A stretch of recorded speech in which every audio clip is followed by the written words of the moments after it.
Welcome to Think Big with Dan and Qasim. Join hosts Dan Melnick and Qasim Masood as they explore big ideas, limitless possibilities, and engage with visionaries, entrepreneurs, and thought leaders who dare to dream big, get inspired, motivated, and find practical tips for personal growth. Think big, dream bigger, and ignite your potential. Welcome to Think Big with Dan and Qasim, and our guest today is Carlos. So, Carlos, if you want to go ahead and introduce yourself, tell us where you live and what you do for a living. Okay, nice to meet you, Dan. Thanks for having me. My name is Carlos Torrebiarte, and I started Biarte Specialty Products.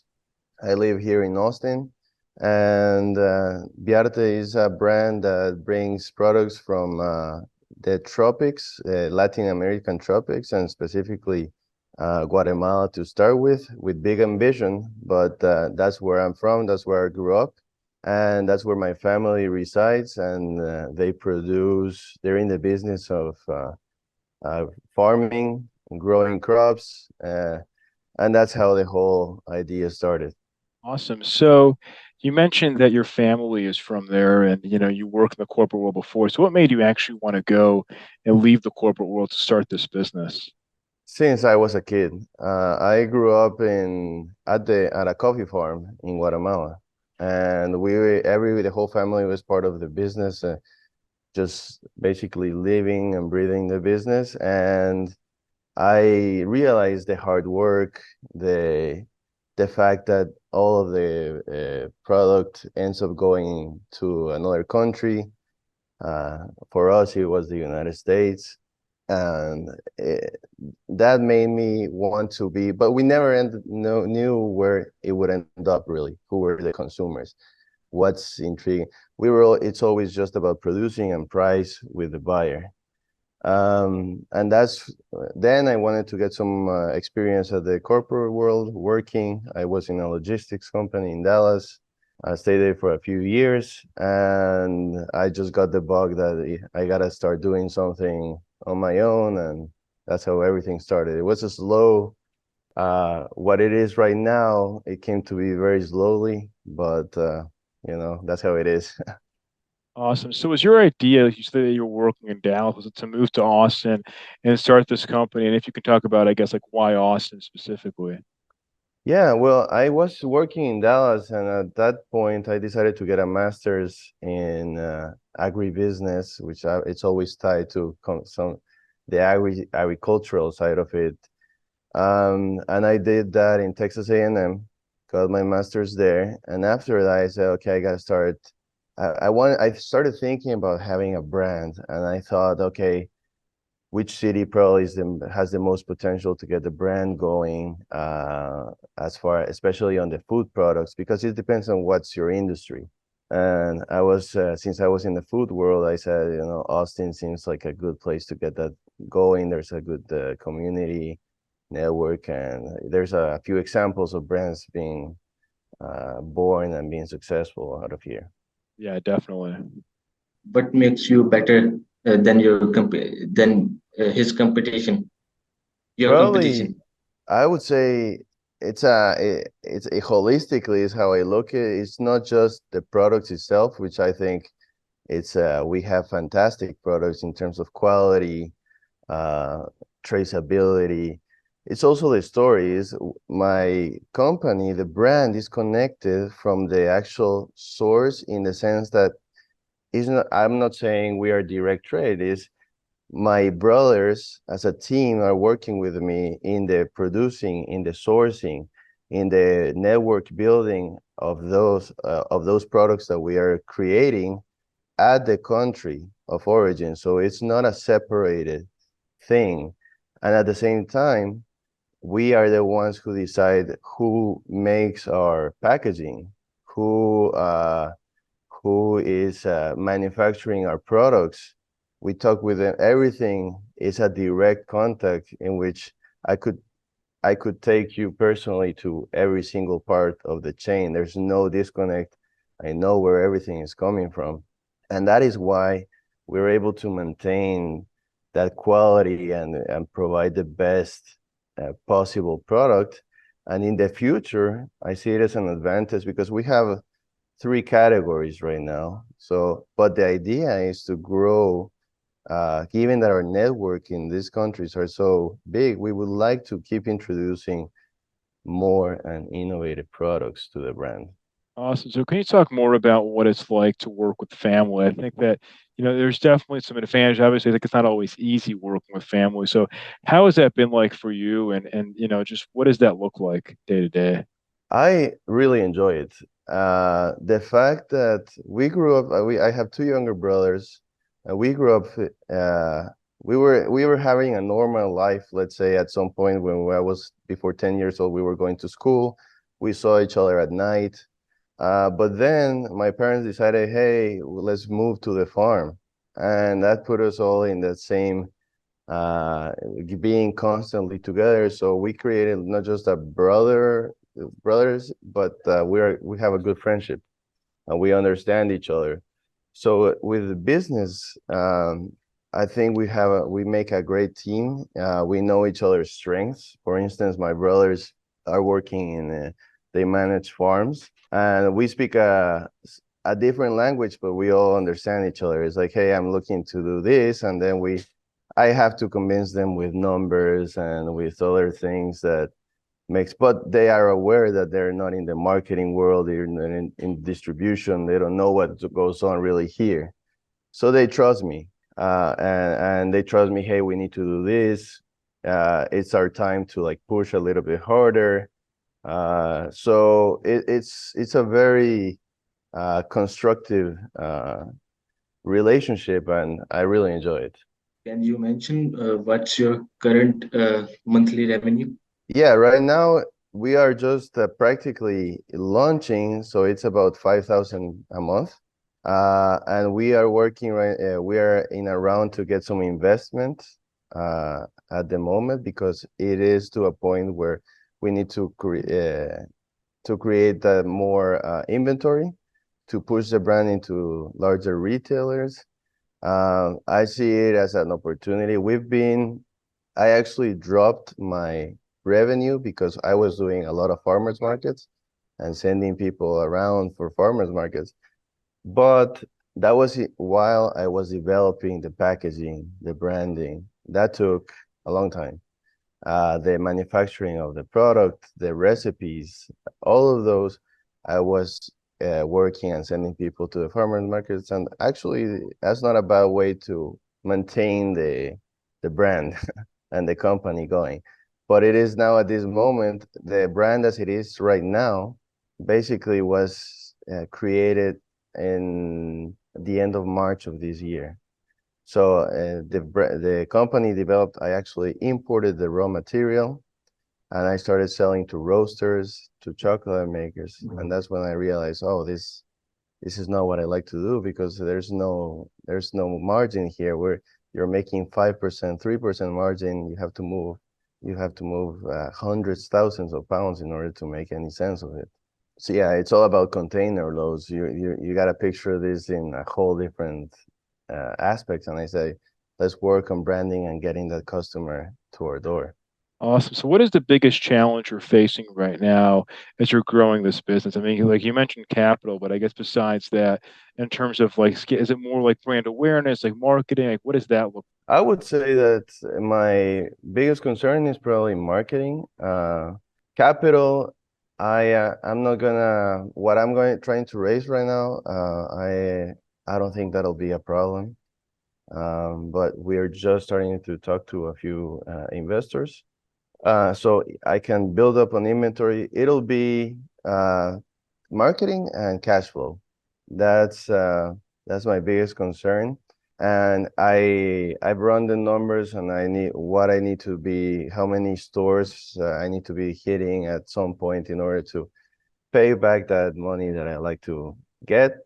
And it is not a small number. So so that's probably the main thing, is getting that velocity once I get to the stores, and that's done through marketing, and that's done. So it's gotta hit the right spot so that we can get that traction going. Now, if we're able to achieve that, I wouldn't be worried that much. It's just that unknown factor that I want to that I want to address. But I'm very confident that we can do it.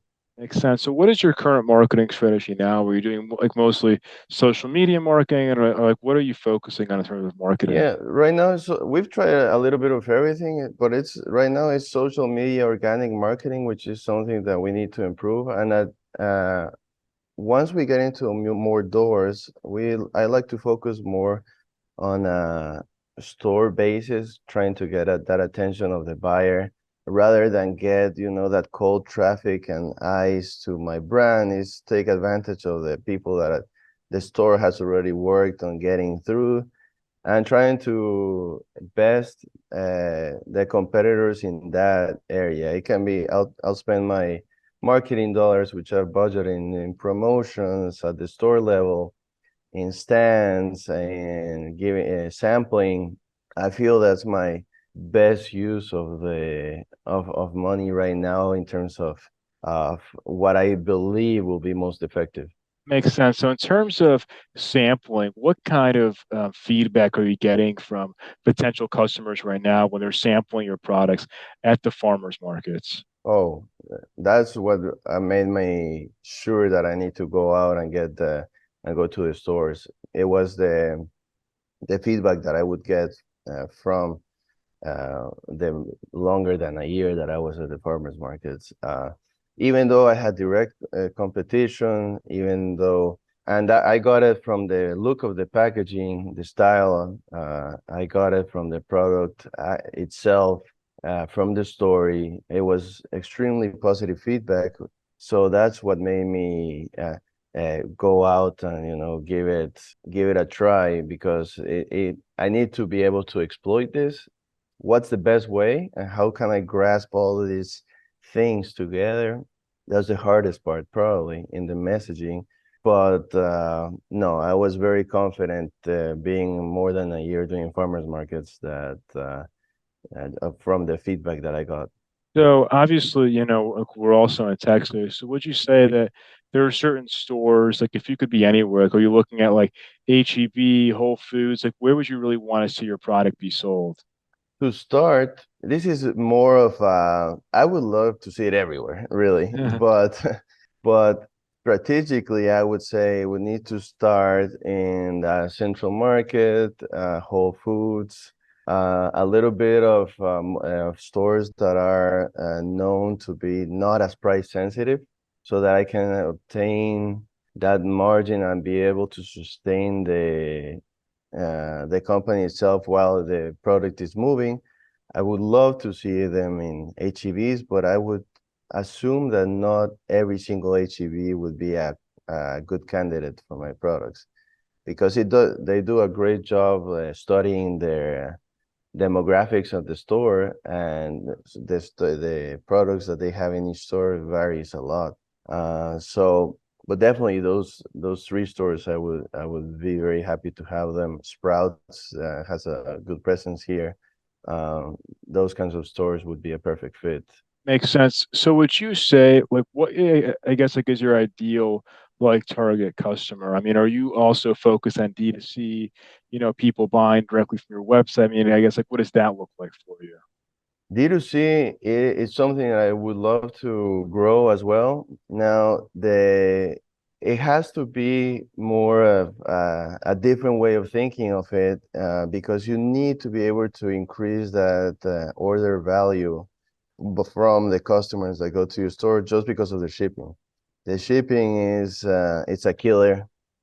It takes, even if I'm shipping a chocolate that doesn't weigh barely practically anything, all your margin is taken out of from the shipping.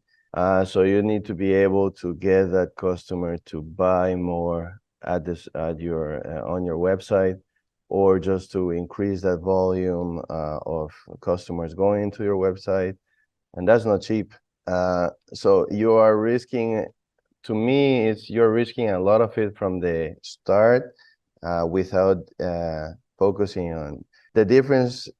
For me is that with distribution, I'm already investing a lot on the building of inventory itself. So regardless, I'll be able to sell that product and liquefy it But with D2C, I'm spending a lot just to bring people in, and I don't know if there are actually gonna be any. You can always, I mean, you can always charge more for your products too. I mean, think about it, you're selling very high quality products, and people are going to pay more to buy your products, opposed to, as you mentioned, like, listen, price point is important, right? But I think at the end of the day, your products are high quality. You're better than your competition in those ways. So, like, if you charge more, people understand that value as long as you showcase that on your website or in your marketing efforts, for example. I agree. I agree. It's just something that I would love to develop now that summer is cooling off. Also, it's easier for me to think about D2C because chocolate melts, and I want to move that chocolate, but it is a risky thing to send over by mail, and it can become expensive if you try to cool it. Makes sense. Well, yeah, exactly. I think it's like, you charge more, you want to make sure you accommodate your price, and people are paying to get the best kinds of chocolate. I think that's really important. Yeah, So what would yes. you say is your top business priority the next 3 to 6 months? The top business, what, sorry? Top business priority in the next 3 to 6 months. Oof. 3 to 6 months, I'm hoping to be hopefully in 300 stores. So it's distribution. So what stores specifically? I mean, is it like stores that you're like in talks with right now, or do you have stores that it's gonna, like, I guess, like, because I think it's like, we've done many of these interviews. I know it's like a long process, right? So is it like a deal that's already in the works and it's gonna be in the stores, or is it more so like you're still having these discussions to get your products in the stores? I'm having the discussions, but and I've had discussions before, but I realize also that I haven't worked with brokers or and I believe that you can't take that part of the game unless you're very lucky. It's really hard to remove that aspect of the business. They have built relationships. They know what the buyers expect. They have a direct line to the buyer. So right now we are in search of broker partners, and we are talking with a couple of them that we're about to sign and hopefully get the ball rolling. But that's usually why I believe we've been a little bit slower. We've had discussions with stores and gotten pretty far, but at the end of the day, because we don't have that direct relationship, there's always something that maybe we don't know we're doing wrong, or getting that we don't have that feedback that we need in order to, okay, we're for instance, we were talking to a store that after 3 months of negotiating, they told us that not this time because they lacked space. So I don't really understand what that means after we had been talking about the product, sending samples, sending everything, and lack of space was the end result. What's the biggest piece of advice you wished you knew before starting your business? There's so many things that come up every single day.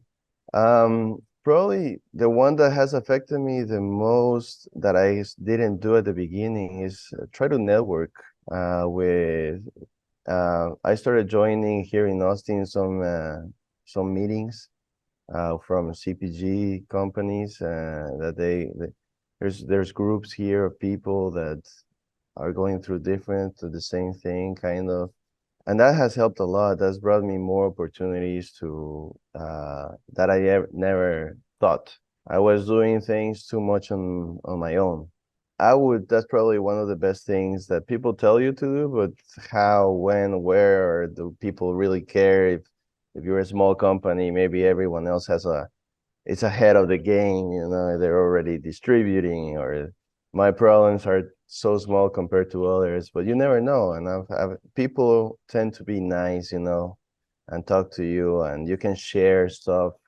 I'm sharing with some of the people that I met. They told me I was telling them that I wanted to raise money, capital, and they told me to share them the presentation, and they'll critique it, and they know about those things. So it's good.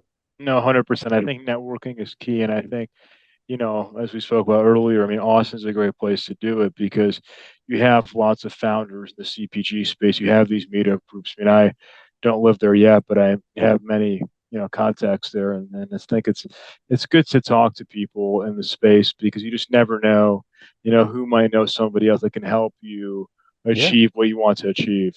yeah, that's true. That's true. I mean, it's talking with everyone and anyone, and uh, it'll be different. Everyone will have different issues, different problems.